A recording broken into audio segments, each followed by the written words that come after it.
ये कहानी मेरे साथ हुई। मैं इसे सिर्फ इसलिए बता रहा हूं क्योंकि शायद इससे किसी की जान बच जाए। 2022 की गर्मियों की बात है। मई का महीना, वैशाख की जलती हुई धूप। जगह थी मध्य प्रदेश के एक सुदूर गांव का इलाका, जहां मैं एक डॉक्यूमेंट्री फिल्म बनाने गया था। हमारा विषय था विलुप्त होते पारंपरिक लोकगीत। मेरा नाम आदित्य है।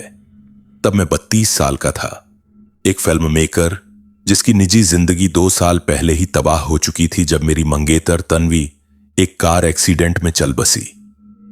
उसके बाद से मैं खुद को काम में डुबोए रखता, दिन रात शूटिंग, एडिटिंग, रिसर्च। लोग कहते थे मैं कामचोर हूं, पर सच ये था कि खाली बैठते ही तन्वी की यादें, उसकी हंसी, उसकी आखिरी सुबह की याद, वो सब मुझे खा जाता। गांव का नाम था देवपुरा।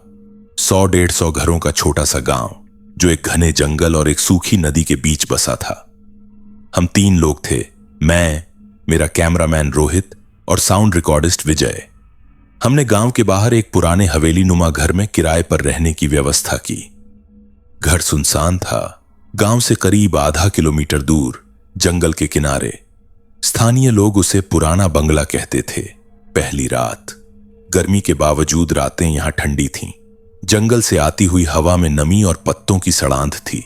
मैं बरामदे में बैठा अपने नोट्स देख रहा था। रात के करीब 11 बजे होंगे। तभी मेरी नजर जंगल के किनारे पड़ी। एक औरत खड़ी थी। उसने पीले रंग की साड़ी पहनी थी जो हल्की हवा में लहरा रही थी। वह जंगल की तरफ पीठ किए हुए थी, मानो कुछ देख रही हो। मैंने सोचा शायद गांव की कोई औरत है, रास्ता भटक गई है। मैंने उसे आवाज दी, ओए, वहां कौन है? उसने मुड़कर देखा। दूरी थी, पर चांदनी में उसका चेहरा साफ दिख रहा था। और वो चेहरा मैं कभी नहीं भूल सकता। गोरी त्वचा, घने काले बाल जो कमर तक लहराते हुए आ रहे थे, बड़ी बड़ी आंखें जो चांदनी में चमक रही थीं। पर सबसे खास थी उसकी मुस्कान, एक दुख भरी करुणामयी मुस्कान, जैसे सदियों का दर्द उसमें समाया हो। मैं रास्ता भटक गई हूं, उसने कहा। उसकी आवाज ऐसी थी जैसे कोई प्राचीन वीणा बज रही हो, मधुर, पर उसमें एक विचित्र गूंज थी। यह गांव है देवपुरा, मैंने कहा। आप कहां जा रही हैं? मैं यहीं रहती हूं, उसने कहा। जंगल के पार। मैंने सोचा शायद जंगल के उस पार कोई और बस्ती है। रात के अंधेरे में अकेले जंगल से, यह ठीक नहीं, मैंने कहा। उसने मुस्कुराया। मुझे जंगल से डर नहीं लगता, डर तो लोगों से लगता है। और इतना कहकर वह जंगल में चली गई। उसकी पीली साड़ी कुछ पलों तक दिखती रही, फिर अंधेरे में विलीन हो गई। अगले दिन मैंने गांव के मुखिया से पूछा, जंगल के पार कोई बस्ती है? मुखिया ने सिर हिलाया। नहीं बाबा, जंगल के पार तो सिर्फ पहाड़ियां हैं और फिर शहर शुरू हो जाता है, वहां कोई नहीं रहता। पर कल एक औरत मिली थी, उसने कहा वहां रहती है। मैंने कहा। मुखिया का चेहरा गंभीर हो गया। कैसी औरत? पीली साड़ी में, लंबे बाल। मुखिया ने तुरंत अपने माथे पर हाथ फेरा।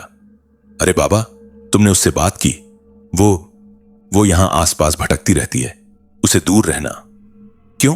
वो कौन है? बस दूर रहना, मुखिया ने कहा और बात बदल दी। शाम को हमने एक बुजुर्ग गायक का इंटरव्यू लिया। काम खत्म होने के बाद मैंने पूछा, काका, जंगल के पास एक औरत रहती है क्या? पीली साड़ी वाली? बूढ़े की आंखें फैल गईं।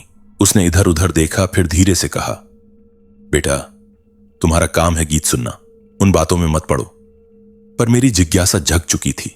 वो औरत कौन थी? गांव वाले उसके बारे में क्यों नहीं बताना चाहते?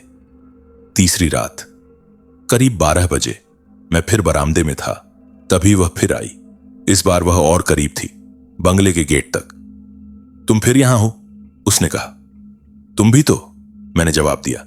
मैं तो हर रात यहां आती हूं, उसने कहा। तुम नए हो ना? क्या करते हो? मैंने अपने काम के बारे में बताया। वह बहुत ध्यान से सुनती रही। जब मैंने लोकगीतों की दुर्दशा के बारे में बताया तो उसकी आंखों में एक चमक आई। मैं गा सकती हूं, उसने अचानक कहा। पुराने गीत, बहुत पुराने। सचमुच? मैं उत्साहित हो गया। कब सुनाओगी? कल रात, उसने कहा। यहीं, अकेले। और वह चली गई। मैंने पूछा भी नहीं कि उसका नाम क्या है। अगली रात मैं अकेला इंतजार कर रहा था। रोहित और विजय गांव में ही किसी के यहां रुके थे। रात के 9 बजे वह आई। उसने पहली बार बंगले के अंदर कदम रखा। मैंने उसे बरामदे में बैठाया। उसकी साड़ी से एक हल्की सी खुशबू आ रही थी, चमेली और, कुछ मीठा, कुछ तीखा। मेरा नाम माधवी है, उसने कहा।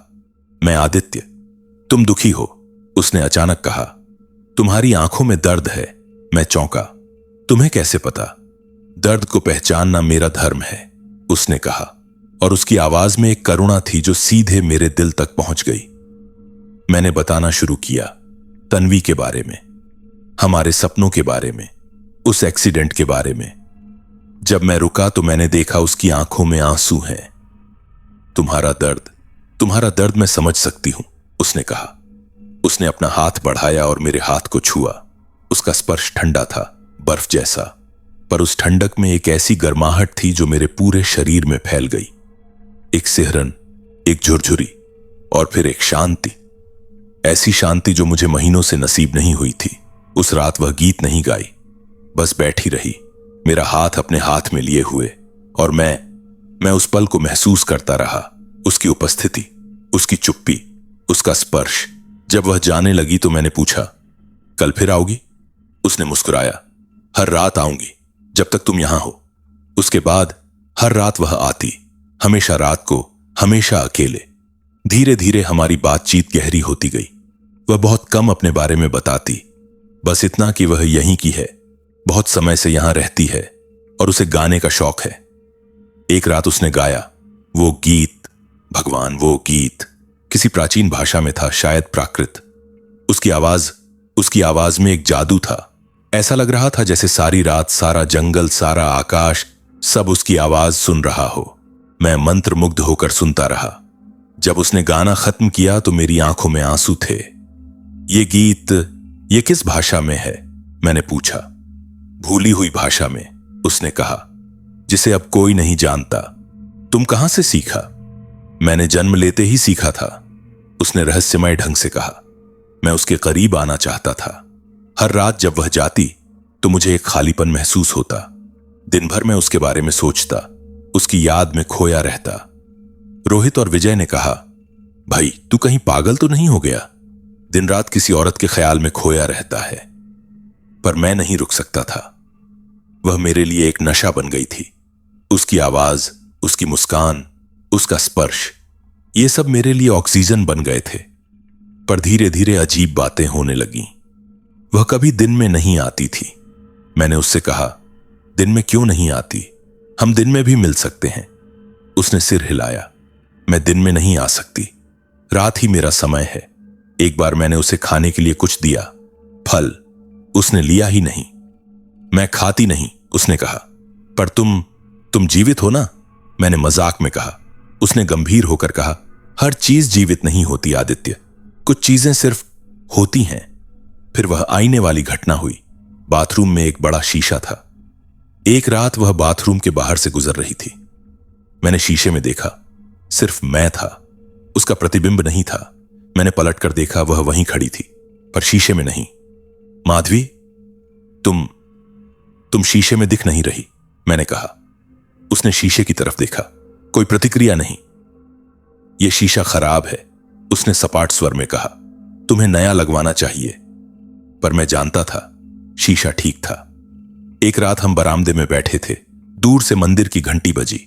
गांव का पुराना हनुमान मंदिर, जहां सुबह शाम आरती होती है। जैसे ही घंटी बजी, माधवी के शरीर में एक ऐंठन सी दौड़ गई। वह उठ खड़ी हुई। क्या हुआ? मैंने पूछा। कुछ नहीं, उसने कहा, पर उसकी आवाज में एक तनाव था। मुझे जाना है।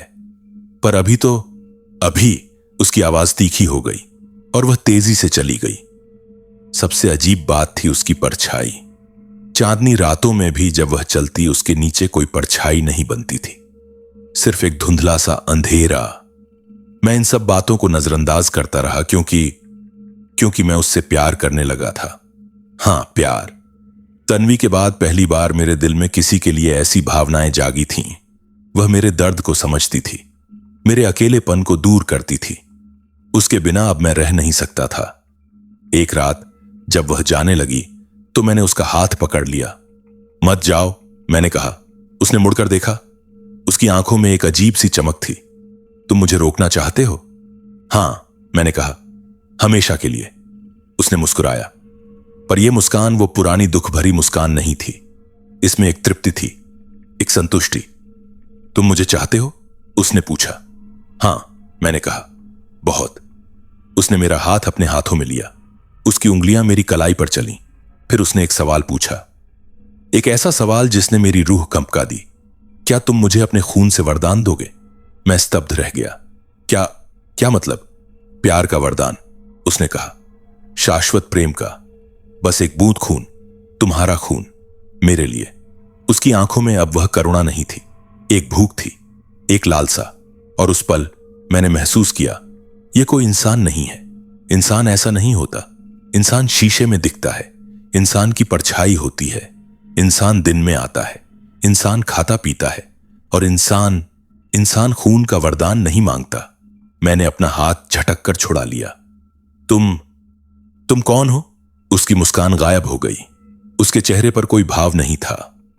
मैं वो हूं जो तुम चाहते हो, तुम्हारे दर्द का इलाज, तुम्हारे अकेलेपन का साथी। पर तुम हो क्या? उसने कोई जवाब नहीं दिया, बस मुझे देखती रही, फिर मुड़ी और चली गई। उस रात मैं सो नहीं पाया। मेरा दिमाग सवालों से भरा था। वो कौन थी? क्या चाहती थी? और सबसे बड़ा सवाल, क्या मैं वाकई उससे प्यार करता था, या सिर्फ मेरा टूटा हुआ दिल किसी भी सहारे को पकड़ने को तैयार था? सुबह मैंने फैसला किया कि मैं सच जानूंगा। मैं गांव गया, वहीं बुजुर्ग गायक से मिला जिसका इंटरव्यू हमने लिया था।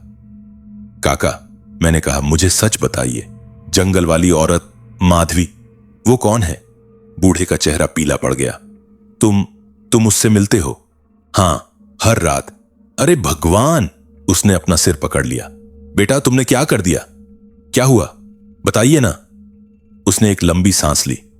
वो माधवी नहीं है बेटा, वो कभी माधवी थी, 100 साल पहले।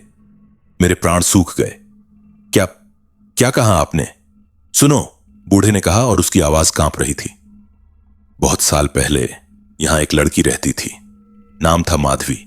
बहुत सुंदर थी, गाने में माहिर थी, एक राज परिवार से थी। उसकी शादी तय हुई एक राजकुमार से। पर शादी से एक रात पहले उसका प्रेमी, एक साधारण लड़का, उससे मिलने आया।